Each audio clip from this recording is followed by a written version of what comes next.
তো আমরা এখন চলে আসছি এনায়েতপুর দরবার শরীফে।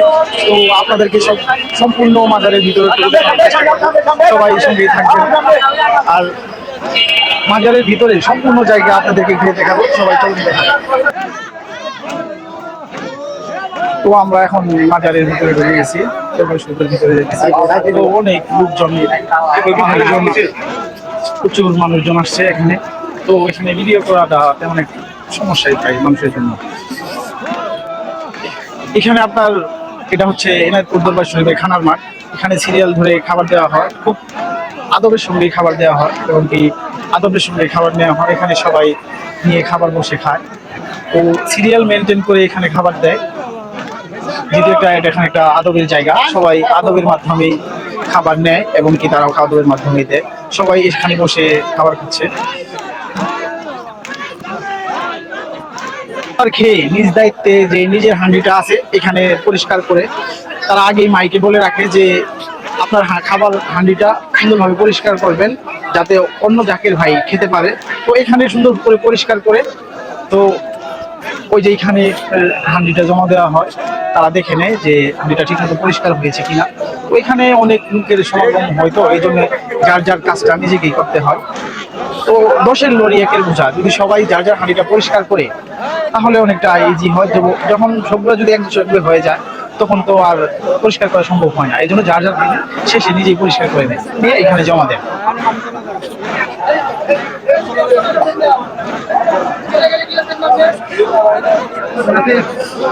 তো মাজার নিয়ে অনেকেই অনেক রকম কথা বলে, তার আপনাদের এই ভুলটা ভাঙিয়ে দেওয়ার জন্য এই ভিডিওটা আমার করা। তো মাজারের সম্পূর্ণ যে একটা দৃশ্য, মাজারের ভিতরে কি কি হয় এটা আপনাদেরকে ঘুরে দেখানোর চেষ্টা করবো, সবাই সাথেই থাকবে।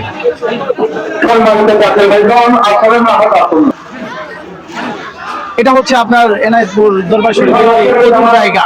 এখানে জায়গা, এখানে সবাই আমাদের যারা আসেন তারা এখানে উজু করেন এবং এই পাশে যে জায়গাটা আছে এখানে সবাই বিশ্রাম নেয়। তো অনেকগুলো করে যে জায়গা, সবাই শরীরে ক্লান্তি থাকে। তো এটা হচ্ছে মাজারের জায়গা।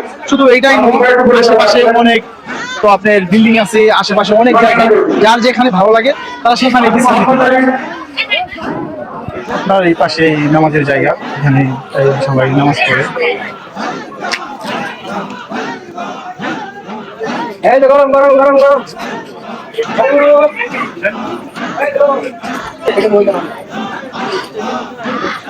মাজার হচ্ছে আদবের জায়গা, এখানে সবাই আদবের সহিত চলাফেরা করে, এখানে উশৃঙ্খল কোনো কাজ নাই।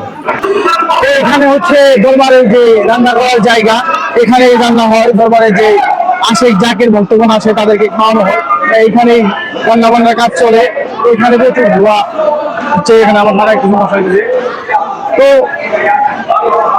চলছে সবসময় রান্না বান্নার কাজ চলছে। এখন তো 24 ঘন্টায় রান্না বান্না, যেহেতু 24 ঘন্টায় খাবার দাবার। আমি একটু চেষ্টা করবো যে এখানে যে একটা মুরুব আমাদের জাকের ভাই কাজ করছেন তার সঙ্গে একটু কথা বলার চেষ্টা করবো। তো দেখি উনি যেহেতু কাজে ব্যস্ত, তারপরে তার সঙ্গে একটু কথা বলতে চাইবো আর কি, যদি উনি একটু সময় হয় তার সঙ্গে কথা বলবো। কাকা সালাম আলাইকুম। কাকা আপনার দেশের বাড়ি কই? সিরাজগঞ্জ। সবসময় এই ফেসবুকে ব্যস্ত আছেন, তো 24 ঘন্টায় এখানে কি রান্না বান্না কাজ চলে? তো এখানে দৈনিক আপনি বলতে পারবেন কত চাউলের রান্না ভাত করা হয়? এখানে চাল দেয় না, চাল দেবেন হয়তো কুমড়া আছে, হয়তো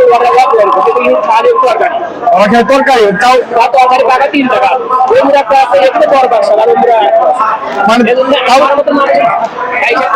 দৈনিক কত বেশ কি তরকারি করে রান্না হয়? আমাদের প্রতিদিন 70 মণ আলু লাগে, মানে দৈনিক 70 মণ আলু লাগে, তাহলে তো অনেক বড় ব্যাপার। আনুমানিক কত জাকে আসতে, মানে 70 মণ আলু দৈনিক কত জাকে খেতে পারে? মানে আর কি দৈনিক 3-4 লাখ। আজকে বেশি, কালকে আরেকটু বেশি হবে। সিরাজগঞ্জ আপনার মানে এই ডিস্ট্রিক্টের লোক। তো এখানে আপনারা কবে আসছেন?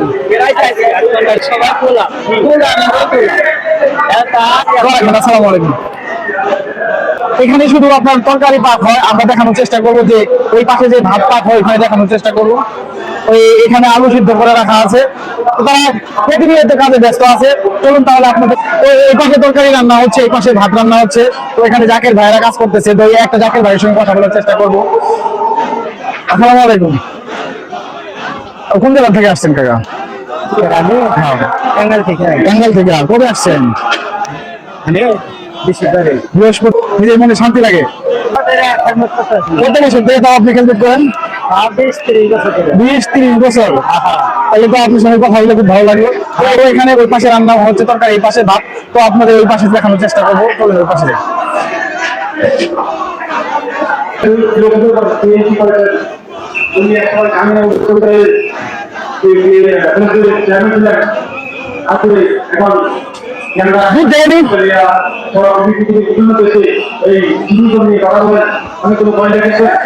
এখানে রাখা আছে আলু, সবজি, মিষ্টি কুমড়া, সিম, স্তূপ করে রাখা আছে, কলা।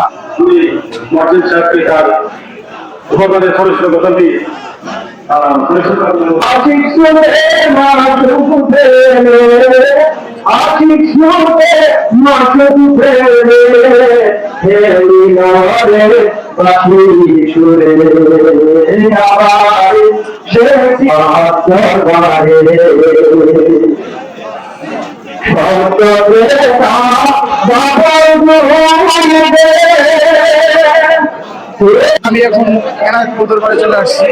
এখানে খাওয়ার জন্য টিকিট দেওয়া হচ্ছে, আমি টিকিট নিব। মানে আর কি, তো আজকে দুইটা টিকিট কিনবো আমরা, যেহেতু আসছি। তো হাজিরা যাই দেই সেটা বলবো না, দুইটা টিকিট।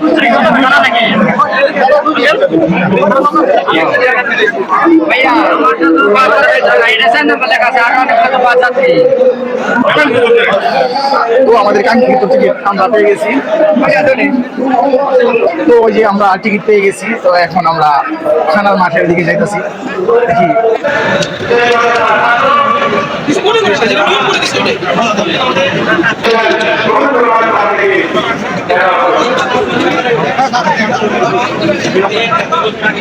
আমি বললাম না এভাবে জাস্টিফাই করা যায় তাই করে অনেক সমস্যা, অনেক হাজার হাজার সমস্যার উপর ডিপেন্ড করে তারপরে হচ্ছে দেখতে হবে।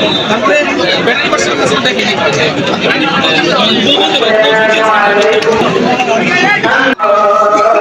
জোহরের আজান হয়ে গেছে, চলছে নামাজের প্রস্তুতি। সবাই অজু করে নামাজের জন্য তৈরি হচ্ছে। এখন এক জামাতে সবাই নামাজ আদায় করবে, যে যেখানে।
তো আমরা আসছিলাম এনায়তপুর দরবারে, আসার পরে আপনাদেরকে পুরাটা দরবার ঘুরে দেখানোর চেষ্টা করলাম। তো আমরা 3 দিন থাকলাম, এখন আমাদের বিদায় হয়েছে, আমরা চলে যাচ্ছি আমাদের নিজ ঠিকানায়। ভালো থাকবেন, বেঁচে থাকলে আগামীতে আবার আসবো ইনশাআল্লাহ।